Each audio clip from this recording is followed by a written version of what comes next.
I am a big believer in a few simple truths, which is generally what is meant to be will be. And, as the serenity prayer says, grant me the serenity to accept the things I cannot change, the courage to change the things I can, and the wisdom to know the difference.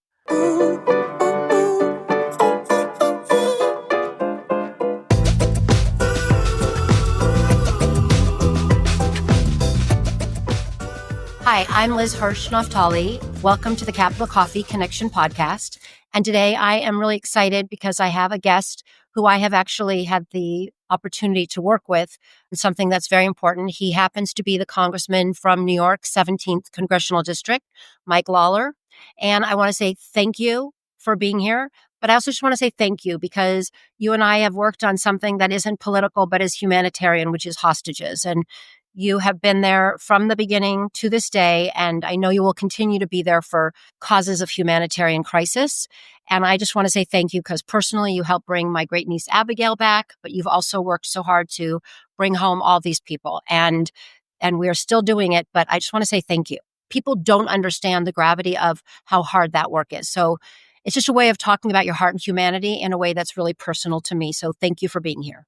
No, my pleasure. Thank you for having me. And obviously, we're so excited, by the recent announcement and hopeful for the remaining hostages to be brought back to their families, and including those that unfortunately have been deceased. You and I have spent a lot of time together over these last 2 years, and I've gotten to know so many of the families, and inclusive of the Nutra and Chen families who are still waiting for their sons to be brought back so they can give them a proper burial and have some semblance of closure here. So, a lot of work still to do, but, appreciate your advocacy and that of your family and really being in the middle of this fight, throughout the duration. So let's go back to like when you were young and running free and growing up in Rockland County and what it was like. Because what I try to do is get everybody who's listening, and I have Democrats, Republicans, big city, rural, people internationally. But what I'm really trying to bring out is the humanity in our leaders, because at the end of the day, I think that we all have a lot in common. We have different sometimes opinions on how to get there, but at the end of the day, we have a lot more in common. So one of the things for me is giving our listeners an opportunity to get to know where you come from and what it was like growing up and a little bit about your family life when you were young. No question. So, born and raised in Rockland County. I was born at Good Samaritan Hospital in Suffern, New York on September 9th, 1986. Lived in Rockland County my whole life. My family, in one form or fashion, has been there over 100 years. I'm half Irish, half Italian. My dad was Irish. My mom is Italian. She grew up in the Bronx until she was about 6 and then moved up to Pearl River, which is where I live now. And, so I was always around family. My both sets of grandparents lived in Rockland until about 2017. So, really 30 plus years of my life, my grandparents were a big part of it. My mom's parents, we would sleep over my grandparents' apartment, on a Saturday night. My parents would go out to dinner or see friends, and we'd stay with my grandmother. My Italian grandmother, she loved to have us and, cook and dote on us. And so, we had a very special bond with her in particular, but had a very good childhood in Rockland, which is very much a suburban community. Went to George W. Miller Elementary School and really had a great experience in Nanuet growing up. We'd go to the town pool every day during the summer. When I was in school, probably the experience that most shaped me and most shaped my trajectory, if you will, in life was when I was in second grade. I had a Russian immigrant teacher, Anna Petrov. She was my second grade teacher. And she said to my parents, he's smart, but he's immature and he's got a late birthday and you would, do well to leave him back a year and let him repeat second grade. My parents said to her that they would only do that if she was my teacher again. And that wasn't the program. You would get a new teacher, but my parents really fought for that. And so I ended up repeating second grade. She was my teacher, but that made all the difference. I went from being, one of the youngest in the class to the oldest in the class. It gave me more time to mature, to grow, and to learn. And, ultimately, when I went to college, Manhattan University now, but it was Manhattan College, I was the valedictorian in my class. And that wouldn't have happened if I didn't have a teacher who really looked out for me and knew what I needed, and parents who were willing to do that. And so, that really put me on a very different trajectory, I think, than I would have been on had I not had that experience. Yeah, it's a really beautiful story. It means a lot to me. I know from so many young people, and I had a son that repeated a year in the same way because he was the youngest, then he was the oldest, and it just made the world of difference. And he didn't always have to keep up. He got to be a leader, and I think that's important. Yep, and I think with boys, that's especially true. That extra year really is beneficial. Since you grew up there, like now that you're a congressperson from there, do you run into people that say, I knew you when? Because there has to be, like, your life is there in so many ways for so long.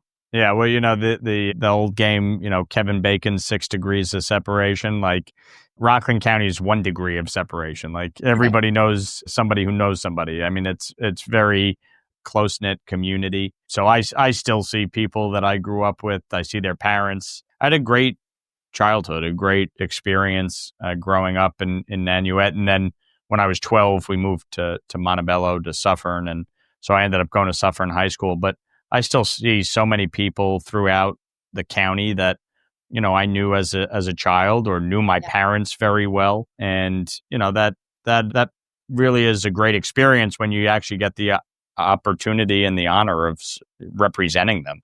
It makes a difference when you actually know the people that you're representing and know them outside of the realm of politics. Yeah. And I like the word honor, because that word honor is important for public service. And I was reading somewhere that your dad had given you, he had a quote. It said, Michael, to whom much is given, much is required. You've been given a lot of talents and skills. Use them to do God's work and to always keep your moral compass. Yeah. And I think that's a beautiful statement for a young man to get from his father or mother. Yeah, that was, something certainly that my parents instilled in my brother and I growing up. But that was said to me by my dad in our very last conversation before he died from cancer in 2013. He had asked to speak to me. We were home. I had moved home to help my parents, and he was laying in a hospital bed in the house, and wanted to speak to me. And so those were the last words he said to me. And then about an hour after that, he ended up having 5 grand mal seizures and then died a few days later. And it's something that I carry with me. It's something that certainly guides me in the work I do in elected office, and how I try to live my life. But it's something that I cherish, and certainly it's an instructive way for all of us to live in many respects. Yeah, and his legacy lives on in those words and in your actions. So I love that. Talk a little bit about your family, because you are always traveling, and your wife, Doina, has to take care of a lot, and you have 2 kids. How do you balance? How does she balance? And how does it work where you obviously, I know, spend a lot of time when you can with your girls, and that is really important to you. But you also are in DC a lot, and also in your congressional district.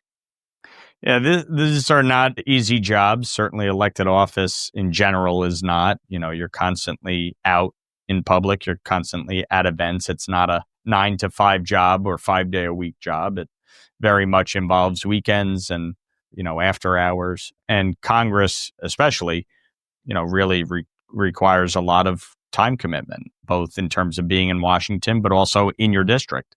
And I represent a district that is very competitive. And so, people expect to see you, and you have to be out at events. So no, it's a challenge. We have a 3-year-old and an 11-month-old. And, there's days I'm sure my wife is not too happy with me. But, that's part of the sacrifice that you make as a family when you do this type of job and this type of service. And, certainly it's not something that I would be able to do without my wife's blessing and certainly her commitment to our family. And, we have support. I mean, my mom lives about 3 minutes away from us, which helps, but her parents live with us and they moved here from Moldova after I got elected to Congress. And so they've been living with us for these, nearly 3 years. And it's a huge help. And there's no way that I could do the job or that we would be able to do this as a family without their help and support. And so that really makes a difference. And, especially as I talked about at the onset, I mean, I had a very special relationship with my grandparents, and having them here is really wonderful, especially given, they're coming from Eastern Europe. If they weren't living with us during this time, my kids probably wouldn't have the same relationship. So there's a lot of, there's challenges, but there's a lot of obviously good things that come out of this type of situation. Yeah, I love that. And you did talk about your grandparents. And I know for me, my grandparents were huge in my upbringing. My mom would send us also on the weekend. And I think that my grandmother didn't think we got clean because all I remember is taking baths. We took so many baths, and then she'd return us on Sunday and we were very clean.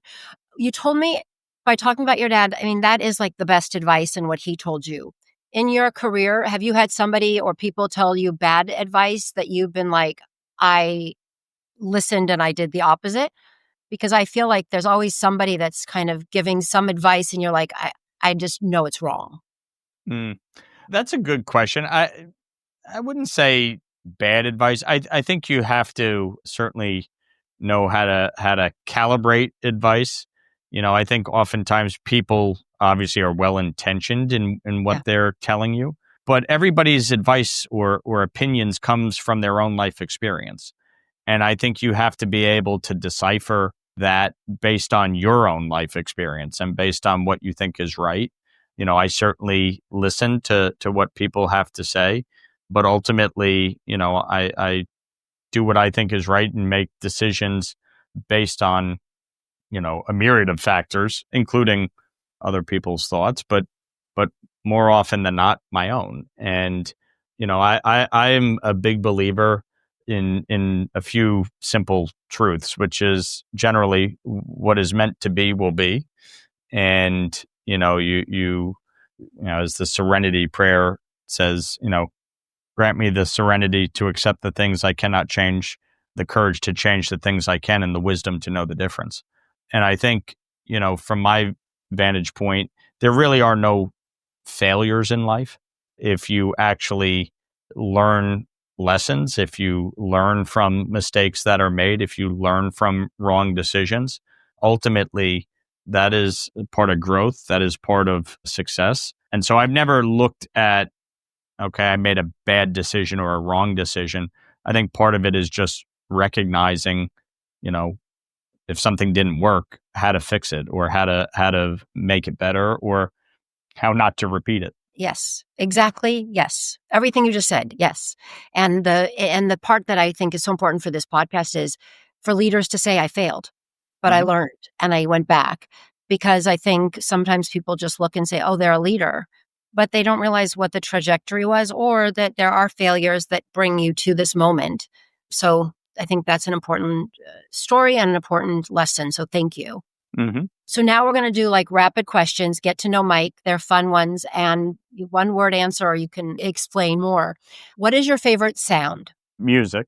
Okay. I'm going to skip to one of the later questions. What is your favorite music? Well, my favorite musician is Michael Jackson. My favorite band is probably The Who.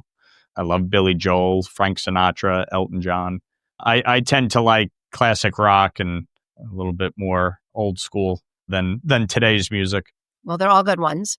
Do you work out? Do you have like something that you do as a workout plan each week or each day?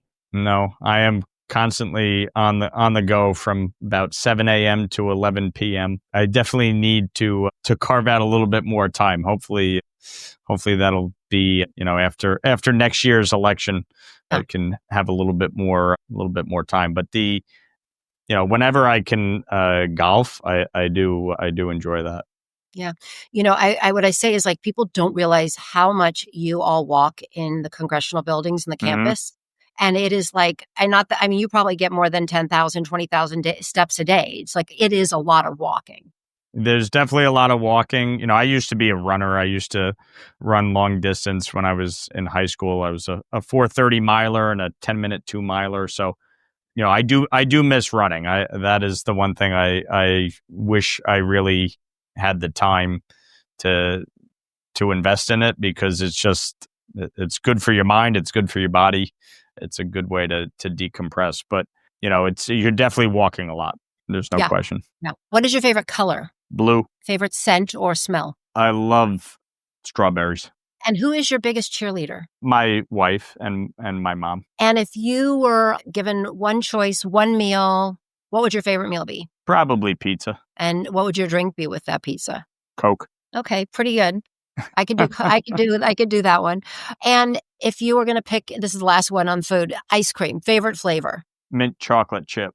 I have a side question. Did you know that you wanted to do politics when you were growing up? Yeah, I thought at some point I would run for office. When I was growing up during the summers at Lake Nanuet, they would call me the mayor, because I would run around and talk to everybody, parents, kids, the lifeguards.